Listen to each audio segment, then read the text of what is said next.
Hello everybody, and today I will be reviewing The Chaser, which is a South Korean film that came out in 2008 and was directed by Hong Jin Na.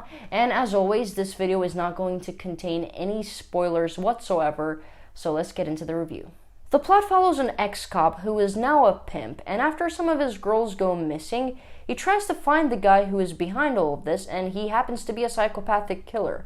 So now our protagonist has to find evidence in 12 hours, because if he doesn't, the killer will be released. Ever since I started my South Korean movie review segment, you guys have been recommending me to watch The Chaser quite a lot, and it was also on top of my to-watch list as well.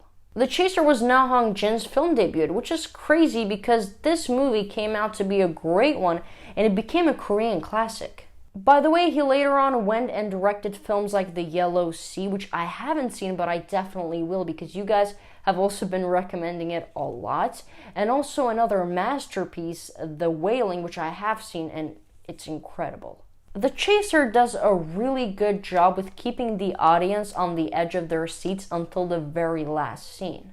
This movie is called The Chaser for a reason. Throughout the entire film, we run through the city with our main character, Joon-ho, desperately trying to find one of the missing girls, Min-ji. As I already stated in the summary of the plot, our characters have only 12 hours to find enough evidence, otherwise the killer will be released. So you feel how each and every hour goes so fast. You feel the rush that our main character is feeling.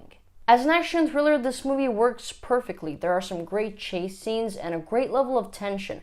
There was one specific scene towards the end of the film, which obviously I'm not going to get into, but in that scene, the level of tension went through the roof. My hands started to sweat even more than they were before, and also I started to move in my chair, again, even more than I was before, because I was doing that throughout the most portion of the film. Yes, it's one of those films that makes you do those things. The serial killer is played by Jung-woo. Probably butchered that name, I'm so sorry. But his character had a compelling story, and there's a certain scene in the movie where his motives are revealed, which made his character even more disgusting than he already was. But that scene was actually one of my favorites in the movie, and that actually made him a character that I will definitely remember.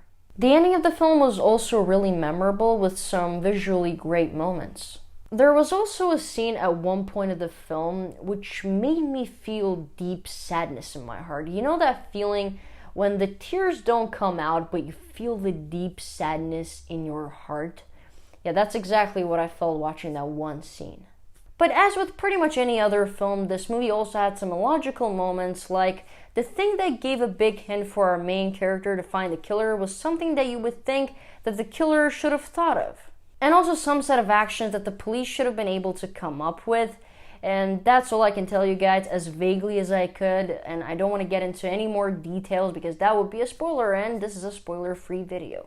Overall, The Chaser succeeds as a thriller action with a perfect amount of tension, compelling characters, and it manages to keep you on the edge of your seat until the very last scene. And for that reason, I'm going to give The Chaser 9.5 out of 10. So that is it for this video, guys. I'm so glad I watched The Chaser. It was such a great film. I honestly still think about some scenes from that movie. You know, a movie is great when you still think about some scenes from it a few days after watching it. And if you haven't seen it still, I mean, what are you doing? What are you doing? Just go and watch it right now. But for those who have seen The Chaser, let me know in the comments below, what do you think about it? Also, go follow me on Instagram. I will have a link for that in my bio. And go watch the rest of my South Korean movie reviews and the playlist, again, link in the bio. And also, as usual, if you enjoyed this video, leave a like, and if you didn't, leave a dislike, and if you don't want to miss my other movie and TV show related videos, subscribe to this channel. Bye.